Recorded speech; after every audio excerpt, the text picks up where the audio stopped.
আজকে আপনাদের সঙ্গে শেয়ার করব দানাদার সুজির হালুয়া। একদম সহজ পদ্ধতিতে বানাবো, যে কেউ বানাতে পারবে।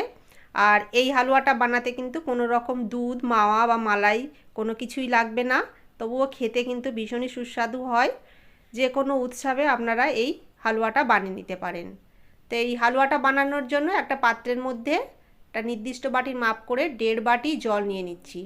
আর তাতে দিচ্ছি ওই বাটিরই মাপ করে হাফ বাটি চিনি, আর একটু দিয়ে দিচ্ছি কেশর। এবার ভালো করে নেড়ে চেড়ে চিনিটা প্রথমে গলিয়ে নেব।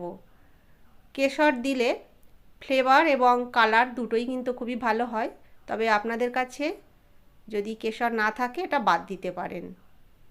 দেখুন এবারে নেড়ে চেড়ে চিনিটা গলিয়ে নিয়েছি, কোনো রকম শিরা বানানোর দরকার নেই।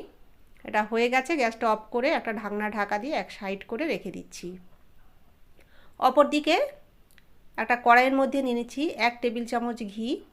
ঘিটা প্রথমে এভাবে একটু গলিয়ে নিচ্ছি। তারপর এতে দিয়ে দিচ্ছি 7-8টার মতো কাজু বাদাম এবং আমন্ড বাদাম 7-8টার মতো। এটাকে একটু ভেজে নিচ্ছি।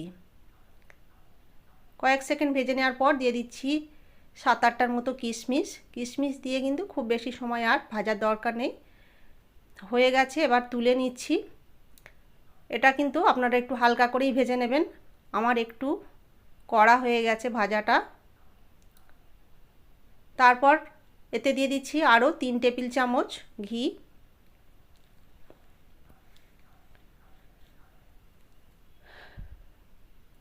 ঘিটা এইভাবে নেড়ে চেড়ে একটু গলিয়ে নিচ্ছি। তারপরে দিয়ে দিচ্ছি যে বাটি মেপে জল এবং চিনি মেপে নিয়েছিলাম সেই বাটিরই হাফ বাটি নিয়ে নিচ্ছি সুজি। যতটা সুজি দেবেন তার 3 গুণা কিন্তু জল দিতে হবে। আমি যেহেতু হাফ বাটি সুজি এখানে নিয়েছি, সেই জন্য আমি এর 3 গুণা জল মানে 1.5 বাটি জল নিয়েছি। আর হাফ বাটি কিন্তু চিনি দিয়েছি। চিনিটা আপনারা একটু কম বা বেশি করতে পারেন, তবে বেশি দেওয়ার দরকার নেই, চাইলে আপনারা একটু কম দিতে পারেন। তবে সমান সমান দিলে কিন্তু ভালো হয়। সুজিটাকে একটু নেড়ে চেড়ে ভেজে নেব, তবে লো টু মিডিয়ামে রেখে কিন্তু সুজিটা ভাজতে হবে। খুব বেশি কিন্তু তাড়াহুড়ো করে সুজি ভাজলে ভালো হবে না।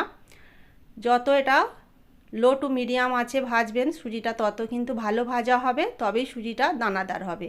দেখুন সুজিটা বেশ কিছুক্ষণ সময় ধরে ভাজার পর লালচে হয়ে গেছে, মানে সুজিটা আমার ভাজা হয়ে গেছে। এরকম কালারটা কিন্তু চেঞ্জ হয়ে যাবে। তারপরে ভাজার পর আমি যে চিনির জলটা বানিয়ে রেখেছিলাম সেটাই এই সুজির মধ্যে দিয়ে দিলাম। দিয়ে এইভাবে একটু নাড়িয়ে নিচ্ছি। এরপরতে মিষ্টিটা ব্যালেন্স করার জন্য দিয়ে দিলাম সামান্য একটু লবণ আর হাফ চামচ এলাচ গুঁড়ো। এলাচ থেতো করেও আপনারা দিতে পারেন। এবার একটু নাড়িয়ে নিচ্ছি। দেখুন সুজিটা অনেকটাই ঘন হয়ে গেছে। এরপর দিয়ে দিচ্ছি ভেজে রাখা বাদাম আর দিচ্ছি 1 টেবিল চামচ ঘি। ঘি দেওয়ার পর আবারও কিন্তু আমি ভালো করে নাড়িয়ে নিচ্ছি। সুজিটা অবশ্যই আপনারা ঘি দিয়ে বানাবার চেষ্টা করবেন। ঘি দিয়ে করলে কিন্তু খেতে ভালো হয়। আর সুজির মধ্যে একটু বাদাম দিলেও কিন্তু খেতে ভালো হয়, বাদাম এবং কিশমিশ। দেখুন এইভাবে নাড়াচাড়া করার পর সুজিটা হয়ে গেছে, আর কতটা দেখুন দানাদার হয়েছে। এবার এটা একটা পাত্রে আমি সার্ভ করে দিচ্ছি।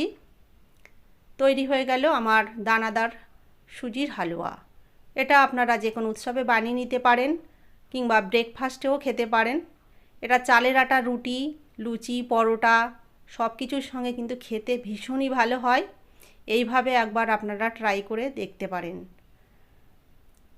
দেখুন দেখিয়ে দিচ্ছি কতটা দানাদার হয়েছে, একদম একটা একটা বোঝাই যাচ্ছে। তো খেতে ভীষণই সুস্বাদু হয়েছে। রেসিপিটা আপনাদের কাছে কেমন লাগলো কমেন্ট করে জানাবেন, আর ভালো লাগলে প্লিজ লাইক, শেয়ার এবং চ্যানেলটা সাবস্ক্রাইব করে রাখবেন। ভিডিওটা আজকের মতো এই পর্যন্তই।